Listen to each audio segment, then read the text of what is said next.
talk about. Anyway, my name is Hal Shurtleff. I serve as the coordinator for the John Birch Society in 5 of the 6 New England states and a good chunk of Albany, upstate New York.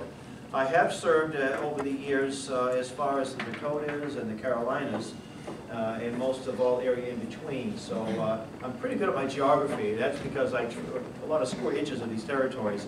And you know what I learned? That people are pretty much the same. I mean, we might have a southern drawl, we might have a Yankee twang, or a Midwestern, whatever you call the Midwestern, but pretty much people are the same. You know, the cultures might be a little different, and they have the similar concerns. And most people I meet love freedom too. It's kind of interesting. They do love their freedom. And before I go, I'm going to give a little brief history of the John Birch Society. Now, I don't know how much time I have, about 30 minutes, 25, 30 minutes. So if you want to give me a 5-minute warning. If our second speaker doesn't come, you may have to consider I may have more. Because I do, if I don't get a 5-minute warning, I might just go on and on. And I know when I need to stop speaking is when people are either walking out or falling asleep. Then I know it's time to wrap things up pretty quickly. But I want to make reference to a few items I have on the table, and one of them is something that I hope everyone takes on their way out. It's called Overview of America. It's a half-hour DVD. It is sort of a great civics lesson. It was written by a Holy Cross graduate, John McManus, who is the president of the John Birch Society, who lives in Wakefield, Massachusetts. This is available on YouTube, and I think we have hundreds of thousands of views and several 100,000 copies like this have been distributed. And when people see it, it doesn't matter what your political persuasion is, they're impressed by it. So I do encourage you to get it, take one, and there's more there if you like, and you're free to duplicate them and make it available. I also have, we publish a magazine called the New American Magazine. It comes out two issues a month. This is it's not a whole issue. What it is several articles on Obamacare and why it either needs to be repealed or nullified. That's a very important issue. And the more people read what's in this bill, the worse it is. Now, I have a lot of friends that, because we are strong supporters of the right to keep and bear arms, and they say that there's anti-gun provisions in there. And I learned last week that Obama made a speech early in his presidency, and he said that we need to have a civilian army that's just as powerful as the U.S. Army. Well, I know there's a young lady here that grew up in a country called Nazi Germany, where they had something called the Hitler Youth, or Hitler Jugend, and that's in this healthcare bill, the so-called healthcare bill. We learned, in fact, we just wrote about it in our most recent New American, that a lot of folks are going to be losing all kinds of benefits because the money's not there. And people who are in the manufacturing business who make medical equipment, the high taxes, you might lose your job, and on it goes. So, and home visitations, and don't eat this trans fat, and this and that, and all kinds of things. It's quite comprehensive, and it's not going to help the health of this nation one iota. On top of that, it's unconstitutional, and that's really the first thing that we should say. Is it constitutional? And that's the bottom line. I also have something that I'll be talking about is called the dangers of a con-con. And I would like each one to take 3 copies, because if you're in agreement with me and the John Birch Society, we need to get one in our elected officials' hands, a state rep and state senator, to have one for us and be able to, because we do have a sponsor for this resolution. We're trying to, so we have 14 calls in our state, by the way. They go back to about 1941. These calls don't die. And although it's not a JBS affiliated program, I'm involved with something called Camp Constitution. It's a marvelous camp program. You see that young man back there? He's he and my children, my wife, and many others participate in this. And in addition to a 1-week summer camp up in Ridge, New Hampshire, where we teach these wonderful principles, some great instructors. This year or next year we'll have State Rep Jen Coffey from New Hampshire. Can you imagine a state rep coming to a conservative type camp in Massachusetts? Well, that may happen this next election cycle. We might see some good things happen. The Patriot Pastor Garrett Lear is a regular participant, and many other noted folks will be involved. And I want to mention, too, that my dear friend, Dr. Mildred Jefferson, just passed away last Friday. And Dr. Jefferson was a pioneer in the Right to Life movement and also the Freedom movement. She was a frequent speaker at Tea Party rallies. and she was 84. It was hard to believe that first black woman to graduate from Harvard Medical School, and we miss her dearly, and she was at camp this year giving a talk on Obamacare. She called Obamacare a plainclothes police state. Sort of a nice, bit of a interesting. But I have a little pamphlet about the camp, the website. We posted a lot of YouTube videos on the website from the camp itself, and some interviews since then. In fact, we just posted something a couple of days ago that my son did on Shakespeare and Marlowe, although it's not directly related to the Constitution. It is an interesting history. And you might get arrested if you have one of these in your possession, but please don't say anything, but it's called the U.S. Constitution. And no patriot should be without one. And you know what's interesting? I, myself and members of the John Birch Society have information tables at various venues over the course of time. And two events that reinforced what I've long believed, an event up in New Hampshire at a table at the Cheshire Fair, and also here at Sterling, not too far from here, a little bit west of here. We had petitions at our table, which brought a lot of people over, simply saying no amnesty for illegal aliens. And if you break the law to come in here, we're not going to make you a citizen and let another 20 to 30 to 40 to 50 million people come in here. Sorry, you break our law, do it right. And if we're like any other country, it would be not even considered. So people were lining up to sign the petition, and I would ask them, who's your congressman or woman? Because Nikki Saunders in Massachusetts, of course. And Sterling is like 3 districts that sort of converge.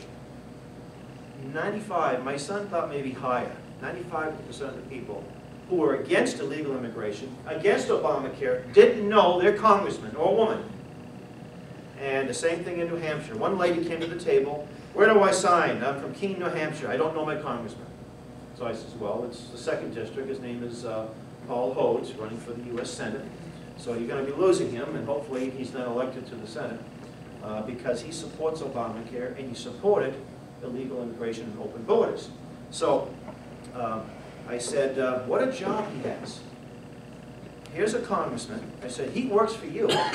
He's your employee. And imagine having a boss who doesn't know who you are, that everything you do is in their worst interest, and you can vote yourself a pay raise every 2 years. It'd be unthinkable. But this woman was born and raised in this area. It's not, and I'm saying this woman because most of the people are in the same. No, if you just moved into an area, I can understand that. But to me, before I move in an area, who's my congressman? You know, who's the governor? What's the climate there in that state? And that's why, folks, we're kind of losing things. Although thankfully, thank God, the Tea Party movement and all these other wonderful movements have started to turn things around. And we have to keep the momentum going. I tell people this is a manual, a freedom manual. You know, you have a manual for your car, your vacuum cleaner, and I find more people more familiar with those than they are this one. And it's, you know, 27 amendments, 7 articles. I mean, look at how thin that is. You know, I mean, today, how many pages was Obamacare budget, the Obamacare bill, or NAFTA, or just any simple bill? It's 30, 40 pages. Very simple document. Profound, but very, very, very brief.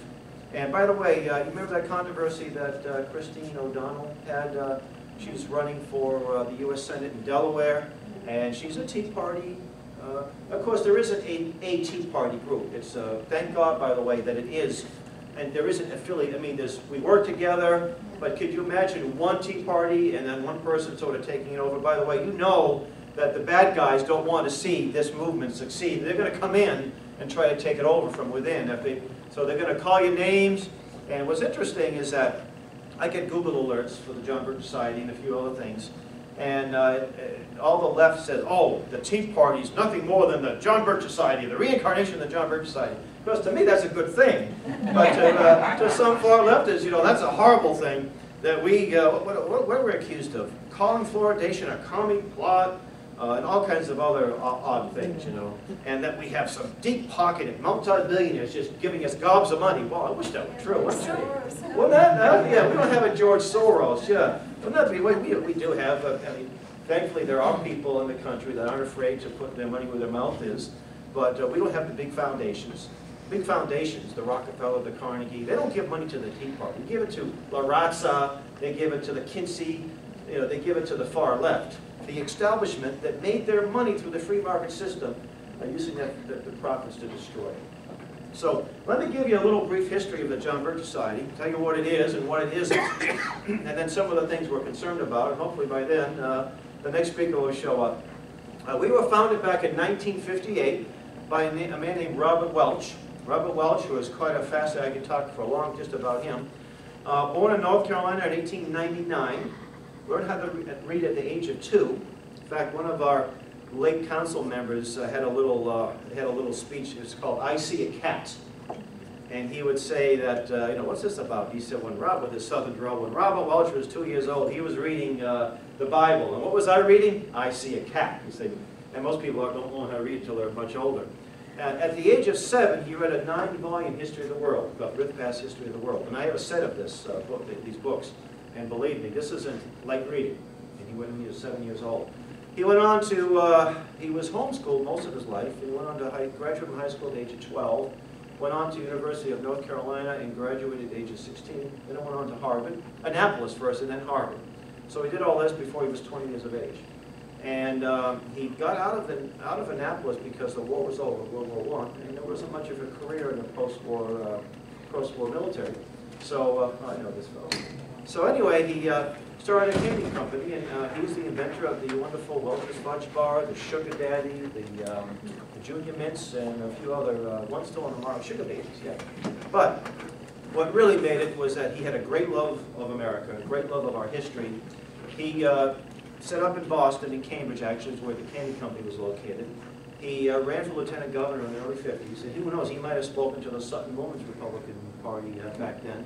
But he learned something during the campaign trail that most people didn't know a democracy from a republic. They thought we were a democracy. Can you imagine that? They couldn't believe it. Now, here's a classically educated man, just assumed people knew certain things. He was also very concerned about what happened during the Roosevelt years and how we the slide into socialism. And you know, during World War II, some of it may have been justified, but a lot of it wasn't, and a lot of it didn't end.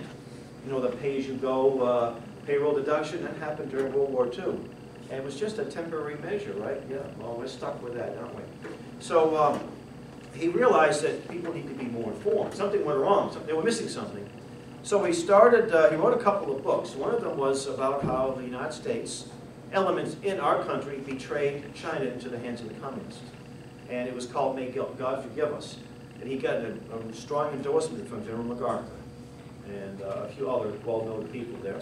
And he came across a story of this young missionary turned soldier, Captain John Morrison Birch, who was murdered by the Chinese communists 2 weeks after the truce had been signed on the Big Mo, 1945, and how it was covered up by the State Department. That the State Department didn't want the American people to know how a U.S. Army captain on a mission was stopped by a band of folks that were supposed to be our allies, our wartime allies, the Chinese communists.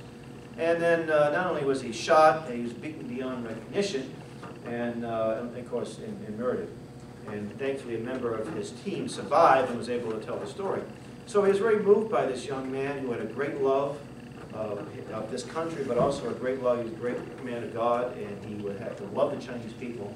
And his goal was to stay in China when the war was over and build churches and what have you. And he would have been a definite threat in the post-war China. And by the way, there was a young senator from Massachusetts in 1948 on 2 occasions that denounced the State Department for what they did. His name was John Kennedy. And so it wasn't just Robert Welch. It was many other people who knew what was happening and didn't like it. Well, Robert Welch, after he wrote these books, he thought, gee, books were great. He started a magazine, which is now called The New American. At that time, it was called One Man's Opinion. And he thought, gee, books are great, and magazines are wonderful. He said, but we need to have a grassroots organization that could sort of, does that sound familiar to you? That could circumvent the mass media, because in those days, you know, there were like 2 or 3 TV channels, and if you wanted to have a book published, there were that many publishing companies. Today, it's a lot easier, thanks for technology. Or if you want to distribute a magazine, it was real tightly controlled, only a few major distributors. So we had to circumvent all that, create our own Speakers Bureau, create our own media, and we did. Because all of us